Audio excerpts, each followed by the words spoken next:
एक व्यक्ति कोई जिज्ञासु एक दिन आया। उसका नाम मलंकुपुत्र था।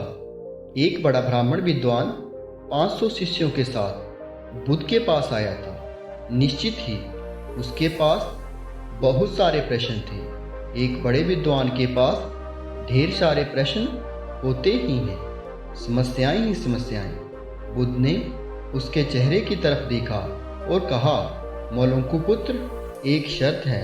यदि तुम शर्त पूरी करो, केवल तभी मैं उत्तर दे सकता हूँ। मैं तुम्हारे सिर में भनभनाते प्रश्नों को देख सकता हूँ।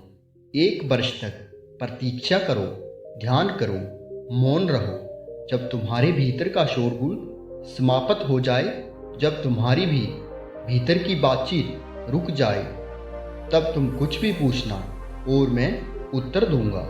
यह मैं वचन देता हूँ। मलंकुपुत्र कुछ चिंतित हुआ।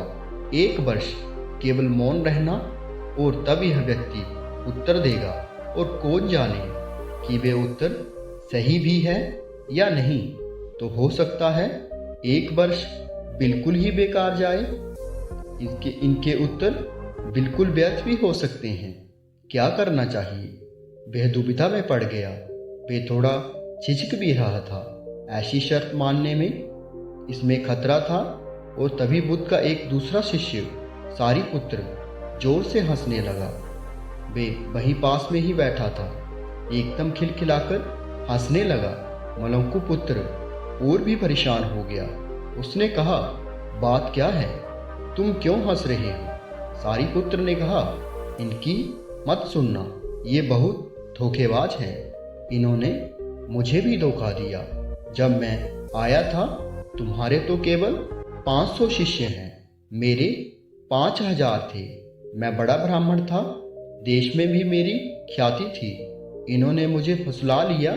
उन्होंने कहा, साल भर प्रतीक्षा करो, मौन रहो, ध्यान करो और फिर पूछना और मैं उत्तर दूंगा।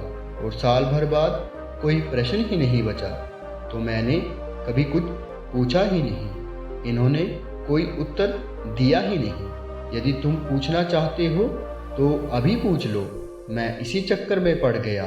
मुझे इसी तरह उन्होंने धोखा दिया।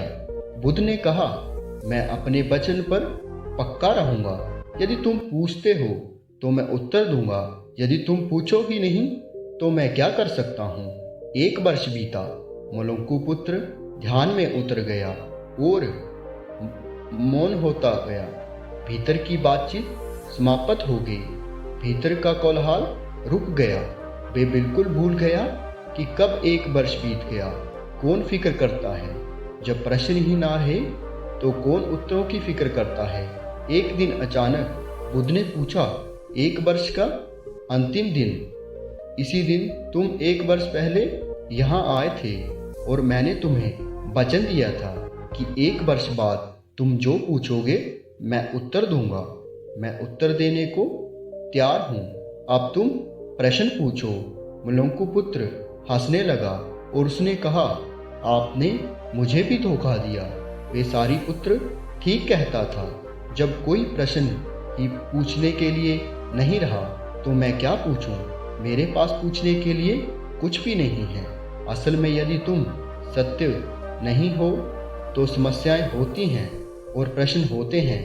वे तुम्हारे झूठ से पैदा होते हैं, तुम्हारे स्वप्न तुम्हारी नींद से पैदा होते हैं। जब तुम सत्य, प्रामाणिक, मौन, समग्र होते हो, वे तिरोहित हो जाते हैं। मेरी समझ ऐसी है कि मन की एक अवस्था है जहाँ केवल प्रश्न होते हैं और मन की एक अवस्था है जहाँ केवल उत्तर होते हैं, और वे कभी साथ साथ नहीं होते। यदि तुम अभी भी प्रश्न पूछ रहे हो तो तुम उत्तर नहीं ग्रहण कर सकते। मैं उत्तर दे सकता हूँ लेकिन तुम उसे ले नहीं सकते। यदि तुम्हारे भीतर प्रश्न उठने बंद हो गए हैं तो मुझे उत्तर देने की कोई ज़रूरत नहीं। तुम्हें उत्तर मिल जाता है और किसी प्रश्न का उत्तर नहीं दिया जा सकता। मन की एक ऐसी अवस्था उपलब्ध करनी होती है जहाँ कोई प्रश्न नहीं उठते। मन की प्रश्न रहित अवस्था ही एकमात्र उत्तर है। यही तो ध्यान की पूरी प्रक्रिया है। प्रश्नों को गिरा देना, भीतर चलती बातचीत को गिरा देना। जब भीतर की बातचीत रुक जाती तो ऐसा असीम मौन छा जाता है। उस मौन में हर चीज का उत्तर मिल जाता है, हर चीज सुलझ जाती है, शाब्दिक रूप से नहीं, अस्तित्वगत रूप में सुलझ जाती है। कहीं कोई समस्या नहीं रह जाती।